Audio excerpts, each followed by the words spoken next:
2100, una ciudad del primer mundo.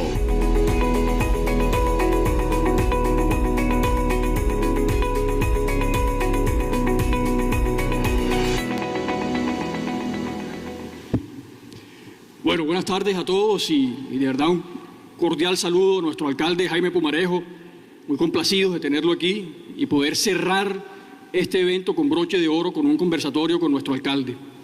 De tal manera que podamos hacer aquí una especie de resumen de algunos aspectos que hemos visto a lo largo de estos 3 días y que el alcalde nos vaya comentando su visión, las apuestas que tienen hacia el futuro y todos esos temas que viene trabajando la alcaldía de Barranquilla con tanto esfuerzo y esmero y que definitivamente nos van a generar una transformación productiva, social, económica, cultural en nuestro distrito que se va a volver a extender al área metropolitana. El alcalde, tuvimos el primer día dedicado al sector minero energético. Un poco las conclusiones de este día en donde tuvimos a Michelle Manuc, la directora de la Asociación Nacional de Minería, Asociación Mundial de Minería, y ella nos decía, miren, el tema del carbón va a seguir más allá del 2040. Aquí lo que tenemos es que ver cuáles son las tecnologías que ya existen hoy de clean coal que nos permiten aprovechar los recursos naturales como el carbón u otros minerales. Y Andrés Yaurudi nos decía, la costa caribe no tiene por qué avergonzarse de los recursos naturales. También veíamos cómo el camino hacia la transición energética debe ser un camino pausado, aprendiendo de los errores y de los éxitos de algunos países en desarrollo, y definitivamente tenemos que avanzar hacia la transición energética. Yo sé que la alcaldía de Barranquilla viene trabajando en ambos frentes y que están realizando apuestas y proyectos ya en curso. Cuéntenos un poco acerca, alcalde, de cómo ve usted esa articulación de Barranquilla en el proceso de transición energética. Gracias, Manuel, y bueno, gracias a todos los que vinieron a Barranquilla. Un placer tenerlos aquí. Tenemos un mandato muy importante en un siglo como este, en un momento tan difícil como este, en el cual si nos ponemos en el gran concierto mundial y nos ubicamos como país, nuestros esfuerzos son inanes en cuanto al cambio climático, porque así nosotros reduzcamos y nos volvamos un país con emisiones cero, habremos hecho muy poco cambio en la matriz energética y de uso y la emisión de carbono en el mundo. Nosotros, ¿qué tenemos que hacer? Es mandar una pauta y lograr que la gente, como dicen los gringos, shame them to action. Es decir, tenemos que lograr que la gente diga, si Barranquilla pudo, ¿cómo no vamos a poder nosotros? Tenemos que mandar la parada y hacer que los líderes mundiales tomen decisiones que hasta ahora no se han atrevido a tomar.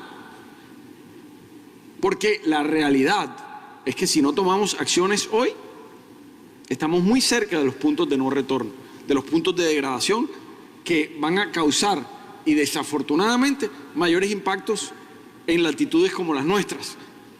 Barranquilla tiene, por geografía y por otras cosas, una posición un poco más favorable que otras ciudades, porque aunque somos una ciudad ribereña y costera, es una ciudad con ciertas elevaciones y las protecciones serían menores, por ejemplo, en cuanto a la alza del nivel del mar, pero las temperaturas, los cambios, el cambio climático sí nos hace afectaciones y nos incrementa los costos. Nada más en el diseño de los arroyos, por ejemplo, de la canalización de los arroyos y las aguas pluviales, tuvimos que invertir un dinero que no era necesario hace 20 o 30 años, cuando uno hace la modelación del peor escenario de 100 años. El peor escenario de 100 años hoy, con los cálculos de cambio climático, hacen que las obras tengan que ser mucho más robustas. Entonces, habiendo dicho eso, nosotros tenemos 2 tareas.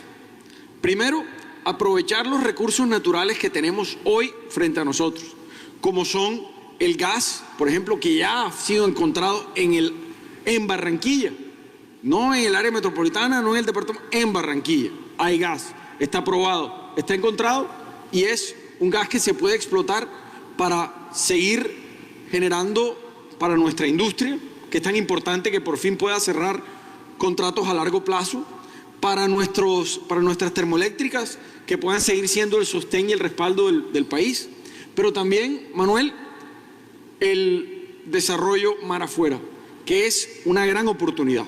Y lo decíamos y lo compartíamos con nuestra ciudad hermana y nuestra socia Aberdeen y con Houston en el World Energy Cities Partnership, del cual somos socios.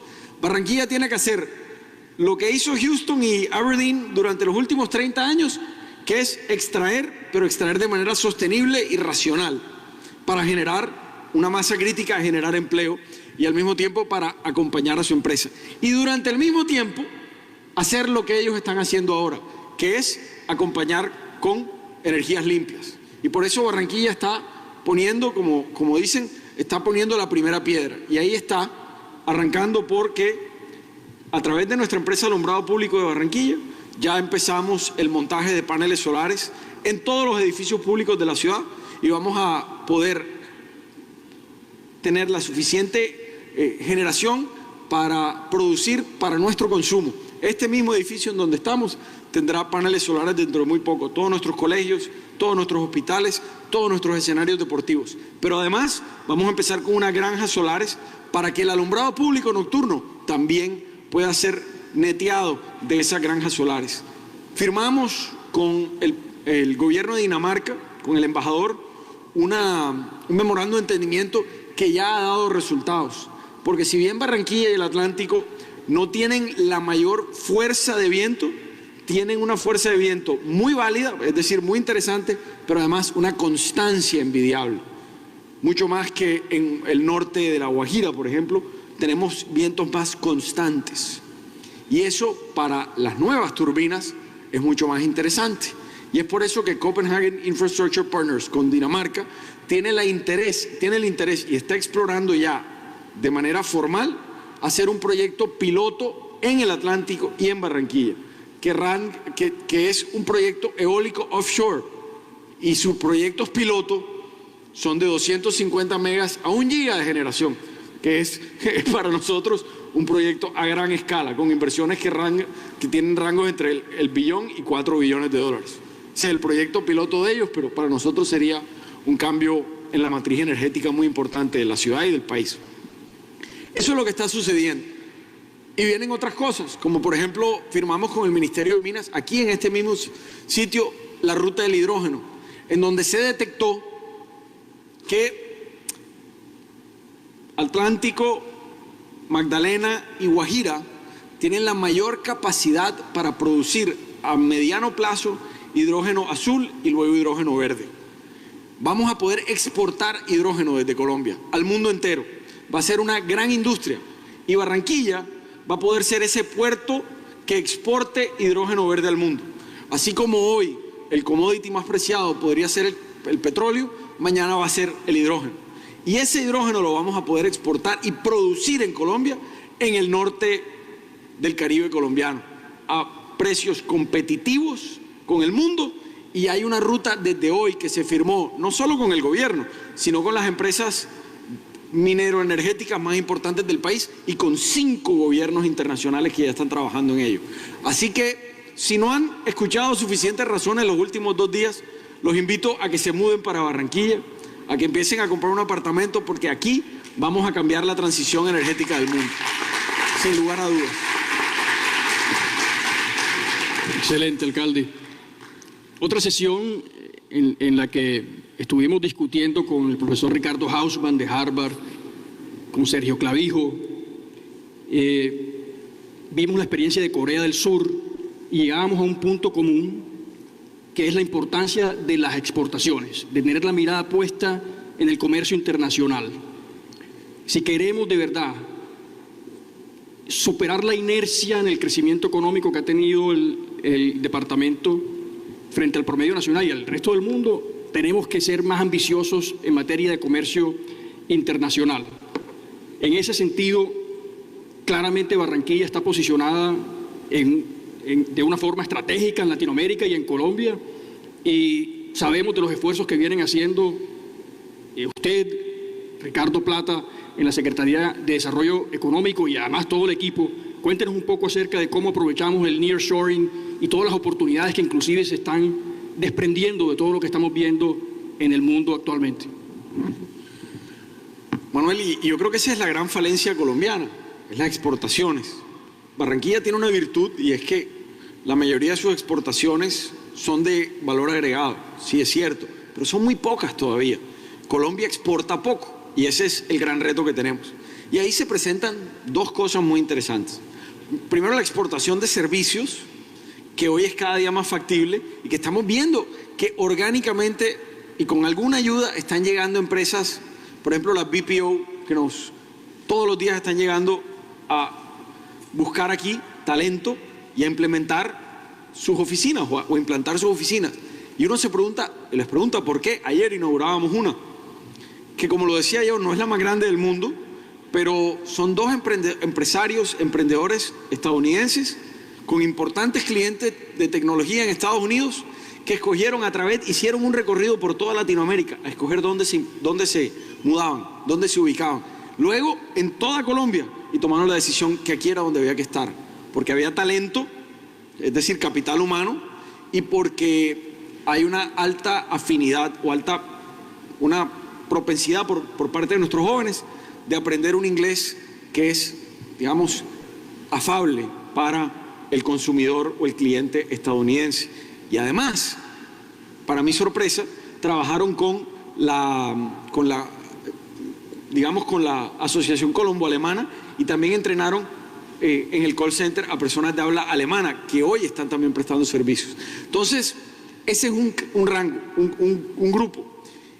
Ese grupo, que además es un grupo de jóvenes, lo vamos a educar con un método acelerado y es dándoles becas para que aprendan inglés rápidamente. Y pretendemos educar a 15.000 jóvenes en los próximos 2 años. Becas completas para llevarnos al nivel B2. Eso es una inversión que va a superar los 30, 40 mil millones de pesos.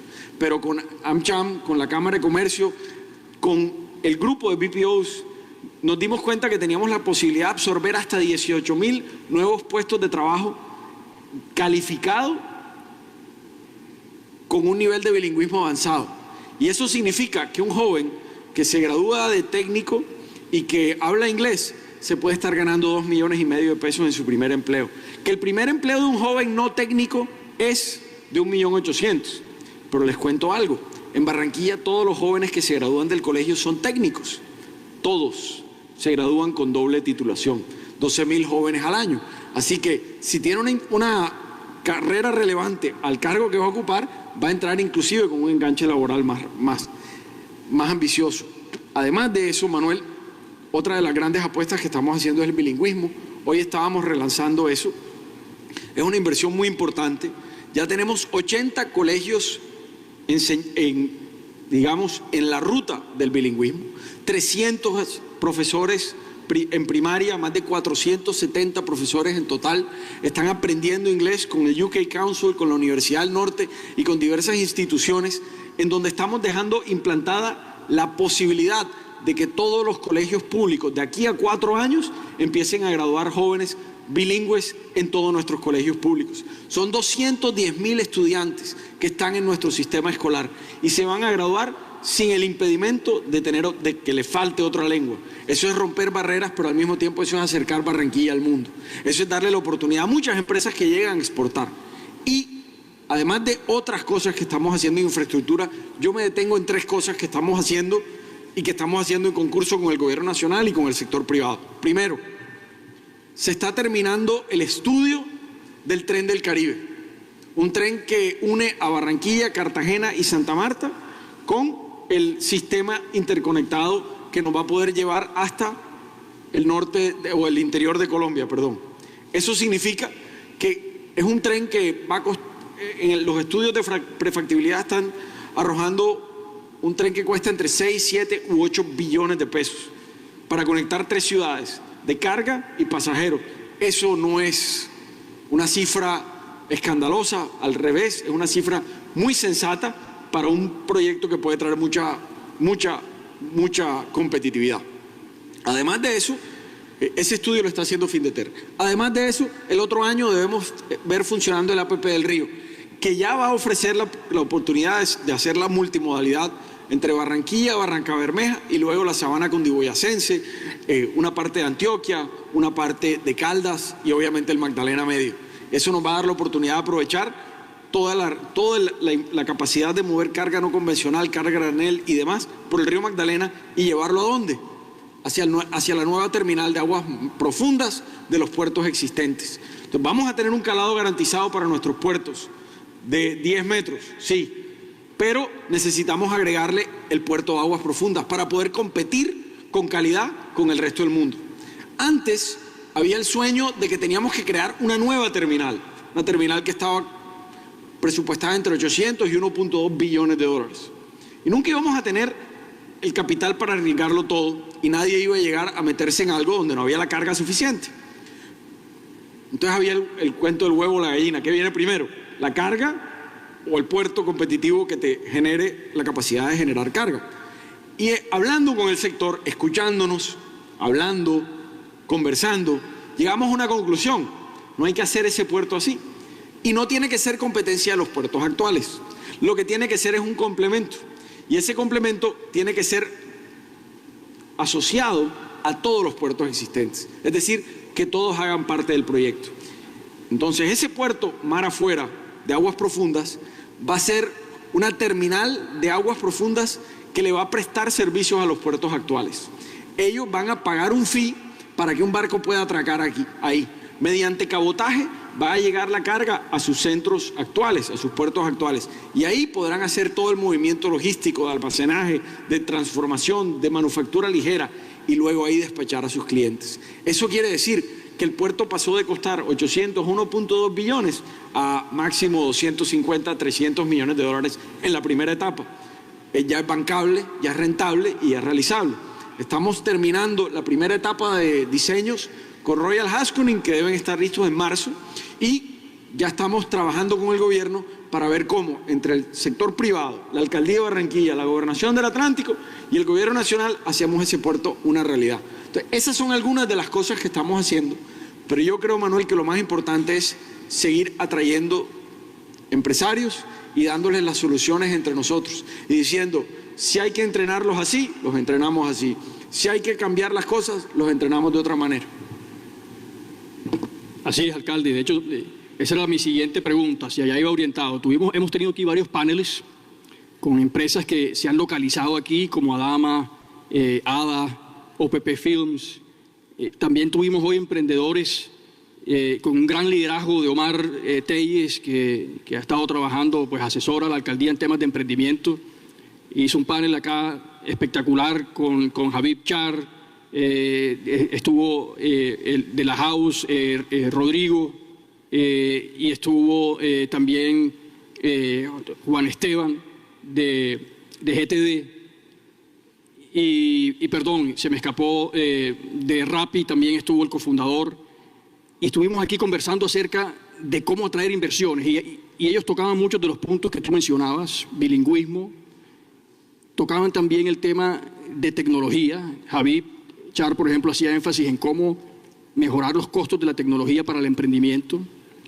Pero además de eso quiero centrarme o hacer énfasis en el tema tecnológico y en ese sentido GTD nos decía, vamos a hacer una inversión en Barranquilla de 20 millones de dólares en un data center.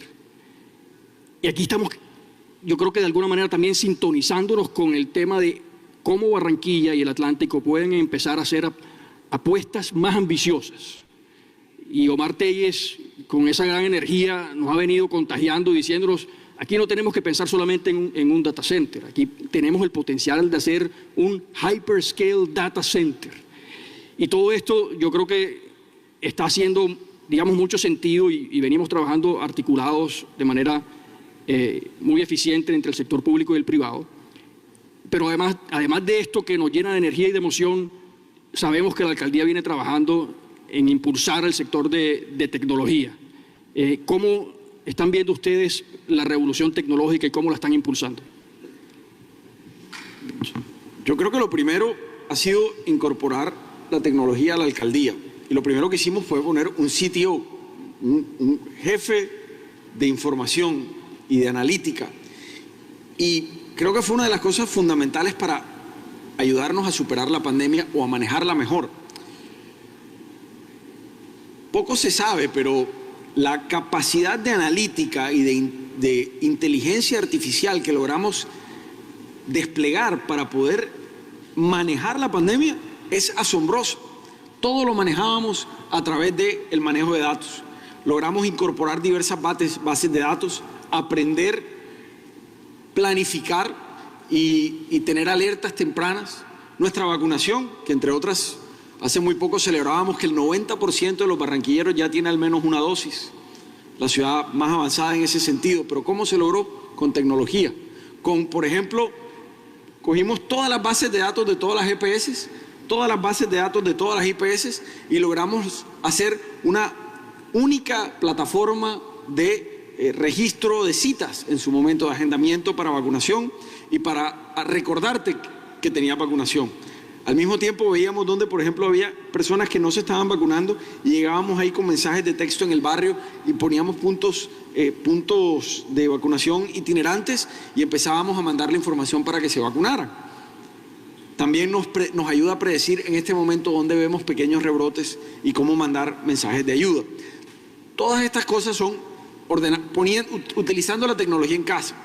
Y lanzamos hace poco nuestra asistente de inteligencia artificial, Alba, que pueden hablar con ella por WhatsApp, pueden hablar con ella por email, pueden hacerle una llamada. Y lo interesante es que yo puedo empezar una conversación con la alcaldía por email, luego la continúo por la llamada, luego la continúo por WhatsApp y me va resolviendo los problemas y me evita tener que ir a la alcaldía de Barranquilla. Y cada día le vamos a ir integrando servicios.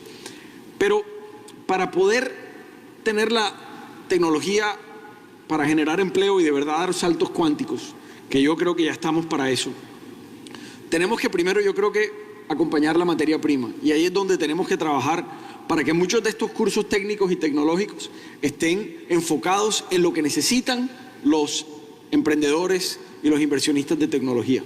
También estamos trabajando a través de alumbrado público y posiblemente, si todo se da, cuando reincorporemos la AAA a que sea una empresa pública mayoritariamente de la ciudad de Barranquilla, para poder desplegar una red amplia neutra con una multinacional que estamos revisando.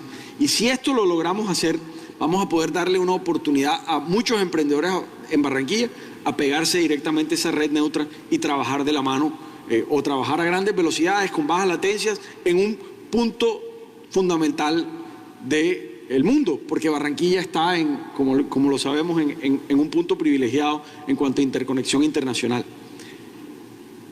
¿Qué más nos falta?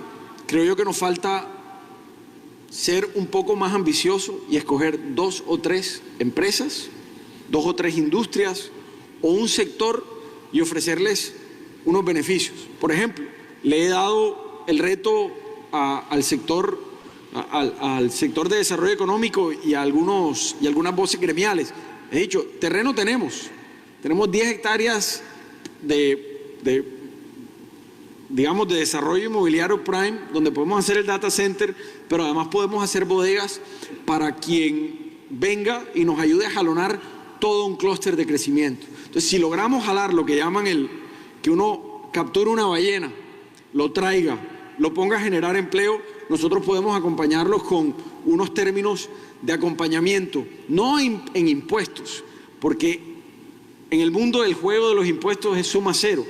Siempre alguien ofrecerá menos impuestos que tú y llegará a un punto en que ya no hay más que ofrecer y lo único que te queda es el empleo, sí, pero no tienes impuestos para generar lo que necesitas para que siga creciendo la ciudad. Entonces lo que necesitamos es generar valor agregado.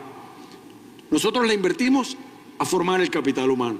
Si necesitan formación lo hacemos, pero también podemos invertir en generar infraestructura a menor costo para que estas empresas puedan invertir en lo que necesitan y puedan tener por decirlo, un incentivo en oficina, en espacio de procesamiento y ese tipo de cosas. Entonces, al revés, Manuel, te diría que tenemos ese reto y es ver cómo atraemos a 1, 2 o 3 ballenas que luego podríamos decir que atraen un sistema o un ecosistema, porque como lo hemos hablado con Omar y tantas veces con otros grupos, este sector es un sector muy distinto a los sectores tradicionales y se mueve mucho como tribus. como ecosistemas. Entonces, si alguien coge para acá, otros empiezan a ver y a seguir y a preguntarse por qué está allá, por qué Pedro se fue para allá, qué está pasando, y empiezan a preguntar y a dialogar. Es un sistema que, aunque es global, todavía se mueve mucho por la interacción social de los miembros y de las personas que están en ese sistema. ¿Por qué Austin está de moda? Hombre, porque un grupo de personas empezó a ver que Austin era un sitio interesante para hacer cierto tipo de emprendimientos o de servicios tecnológicos. Lo mismo pasó en cierto momento, está pasando todavía incipientemente, pero con mucha fuerza en Miami. Lo mismo empezó a pasar en Europa del Este, y nosotros también podemos hacer parte de ese ecosistema, pero diría algo muy importante, con cosecha propia. Como Habib, hay muchas personas y muchas empresas que pueden crecer y generar empleo y generar riqueza, porque Latinoamérica todavía es el lejano oeste de la tecnología. Hay muchas cosas por hacer, con muy poca inversión, pero con mucha innovación. Tenemos que darle las herramientas a ellos y tenemos que verlos como los grandes jalonadores de empleo. Ese yo creo que es el cambio de paradigma. Claro que sí, alcalde. Y de hecho, esa visión tiene mucho que ver con un artículo de Reda Cherif, que estuvo con nosotros, que estudia qué pasó con los países asiáticos y qué pasó con los países latinoamericanos, y cómo la visión y la disciplina, entre otras cosas, los llevaron a una transformación. Y me parece que el caso de Singapur es muy interesante, porque Singapur en 1960 empieza a hacer unas transformaciones, primero urbanísticas, recupera su río que estaba contaminado ambientalmente, renueva su ciudad y la hace más vital y la hace más atractiva para atraer cerebros y atraer inversión, atraer ballenas. Y yo creo que eso hace sintonía con todo lo que se está haciendo en Barranquilla, la recuperación de la Ciénaga de Mallorquín, la visión que nos mostró hoy Carlos Acosta y Ricardo Vives de esa ciudad futuro que luce sinceramente espectacular, cómo eso se articula con lo que va a hacer la gobernadora en Puerto Colombia con la recuperación del malecón. Y nosotros vemos que Singapur y Corea tienen en común una visión que la materializaron desde el 60 hacia acá, pero una visión también hacia el futuro. Y hoy uno esto con un comentario de Rodrigo Sánchez Ríos, este empresario de México que nos acompaña, y él nos decía, cuando Omar le preguntaba, ¿cómo atraemos más empresas? Y él decía, muestren una visión. Seguramente no alcanzó a ver la presentación de Ricardo y de Carlos Acosta, pero háblenos, alcalde, acerca de ese proyecto de Barranquilla en el futuro, de ese cierre del siglo XXI y qué están haciendo en ese sentido. Una anécdota de Singapur. Yo tuve la fortuna, porque fue una fortuna trabajar allá durante casi un año, en el año 2004, una multinacional para la cual yo trabajaba me trasladó hacia allá desde Estados Unidos. Y cuando yo llegué, me dijeron, tienes que ir al Ministerio del Trabajo a sacar la visa de trabajo, era un carnet. Y uno se imagina el Ministerio del Trabajo como el de aquí, uno dice, Dios, en la ventanilla y pidiendo el numerito y la cosa. Y yo llegué y el Ministerio del Trabajo allá se llama The Ministry of Manpower, el Ministerio del Capital Humano. Ahí ya cambió todo, porque ese no es el ministerio para poner la queja laboral, sino el Ministerio para el Desarrollo Humano, porque allá importan hasta el agua cruda la compran en Malasia. Con eso te digo todo. No tienen recursos minerales y naturales, pero se dieron cuenta que tenían gente. Pero esa gente no es más inteligente que nosotros, simplemente que ha sabido desarrollar lo que tiene. Hace 10 años decían que los colegios públicos de Barranquilla, los estudiantes eran los peores estudiantes de Colombia. Hoy tenemos el mejor sistema educativo del país, con 10 de los 100 mejores colegios en Colombia, en Barranquilla. O sea que sí hay materia prima. ¿Qué necesitamos? Una visión. Entonces, cierro la anécdota diciendo que luego llegué al Ministry of Manpower y lo primero que me sucedió es que había un cartel que decía Jaime Pumarejo, B15, 10 y cuarto. Yo llegué al cubículo y me dijeron, señor Pumarejo, claro, en inglés, me tomaron la foto y a los 2 minutos me entregaron el carnet y me dijeron, esta es su visa de trabajo, cuando termine su estadía en el país Por favor, entréguesela a la gente de inmigración cuando vaya saliendo del país y no tiene que hacer ningún otro trámite. Así deben ser las cosas. Facilitar, pero además ver nuestro capital humano como lo más importante y no simplemente como, bueno, ¿para qué entrar? Pero ustedes entienden lo que les estoy tratando de decir. Y la visión de Barranquilla al 2100, yo creo que tenemos la fortuna de que la Cámara de Comercio, la Alcaldía de Barranquilla y la Gobernación del Atlántico, y debo anotar que bajo un liderazgo de Eduardo Verano, el gobierno departamental pasado, decidió juntar a todos estos y pedirle la colaboración a la Alcaldía de Barranquilla pasada, también Alejandro Char, y juntar con los gremios un estudio de lo que iba a suceder entre la primera y la segunda circunvalar. Una tierra virgen, pero que no queríamos que se dañara urbanísticamente y cayera en el desorden que estamos acostumbrados a caer con la mala planificación urbana de Colombia. Y buscó a Puerta de Oro, nuestra empresa de desarrollo Caribe, que también la hemos construido entre todos.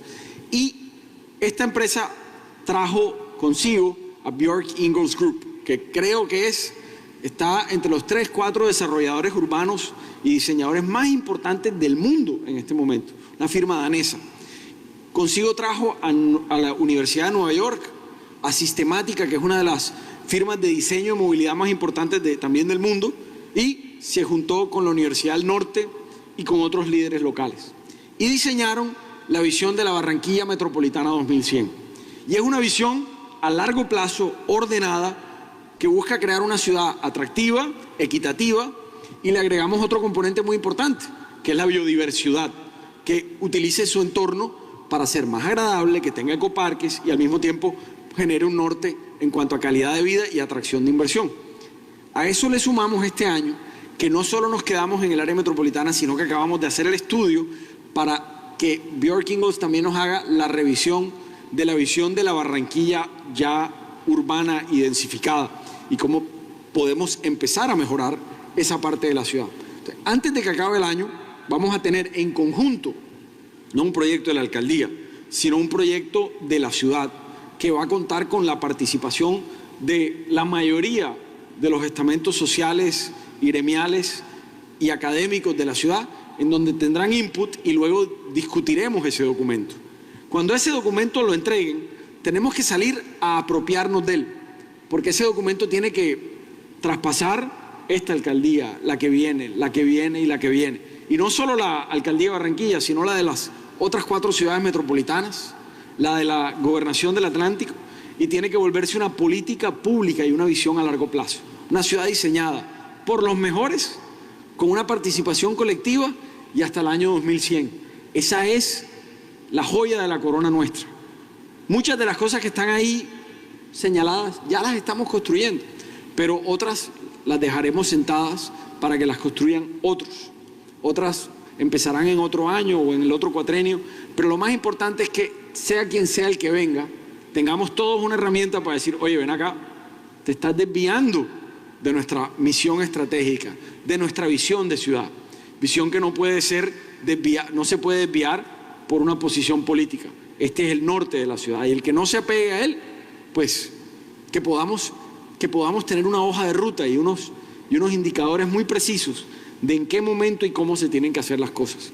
Ese es el plan que le vamos a dejar a la ciudad, pero repito, no es un plan de la alcaldía, no es un plan de la Cámara, es un plan que vamos a construir colectivamente y que además vamos a crear un comité de conservancia y administración de ese plan, para que a largo plazo ese plan se pueda revisar, para que se pueda administrar y para que se pueda cuidar, porque creo que es el mecanismo de planificación pública mejor diseñado que he visto en los últimos años. Y les cuento otra cosa, es una apuesta para demostrar que una ciudad como Barranquilla, en un país como Colombia, puede competir de tú a tú con grandes urbes del mundo y que puede hacer la diferencia. Y como lo dijimos en el BID, es cambiar un poco el paradigma y ya dejar de hablar del sueño norteamericano y empezar a hablar del sueño suramericano. Y ese sueño suramericano va a ocurrir aquí en Barranquilla. Lo que pasa es que a veces no nos las creemos, porque estamos aquí todo el día y no nos damos cuenta que si bien tenemos muchas dificultades, hay demasiadas cosas pasando aquí y tiene que venir una persona de afuera a decírnoslo a nosotros. Remato con esto. Ese plan y nuestra visión hizo que por primera vez en la historia la Organización Panamericana de Deportes, Pan Am Sports, escogiera, no por concurso, sino por aclamación de su junta directiva, a una ciudad para ser su sede.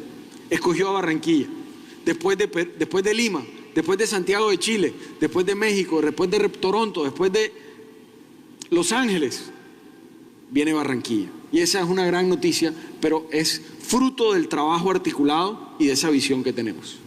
Alcalde, yo creo que aquí podríamos quedarnos, yo creo que, mejor dicho, trasnochar aquí hablando y contándole a Barranquilla, al mundo que nos está viendo a través de la transmisión en directo del Heraldo, todo lo que estamos haciendo con el liderazgo de nuestros mandatarios, con el empuje y la resiliencia de nuestros empresarios, con la energía y la calidez de nuestra gente. Desafortunadamente no podemos quedarnos aquí eternamente. Yo quiero agradecer a usted por este espacio, a todos los asistentes, a los patrocinadores, a todas las personas que han hecho de este evento una realidad, al equipo de la Cámara de Comercio y muy especialmente a la Junta Directiva de la Cámara de Comercio, en cuyo seno nace este evento, se inspira y pudimos hacerlo realidad. Muchas gracias y los invitamos a todos a un cóctel. Muchísimas gracias, señor Fernández. Alcalde, gracias por estar con nosotros en la clausura de Caribe Biz Forum 2021. Así como dijo Manuel, los invitamos a pasar seguida al Malecón de Río, donde llevaremos a cabo el cóctel de clausura y nos acompañará nada más y nada menos que la reina del Carnaval 2022, Valeria Charri Salcedo. Recuerden que toda la información que es considerada el evento empresarial más importante de la región Caribe la pueden consultar en la página www.caribebiz.com, en nuestras redes sociales @Cámarabac. Muchísimas gracias por su compañía y nos veremos en una próxima oportunidad. Disfruten el cóctel y nuevamente gracias.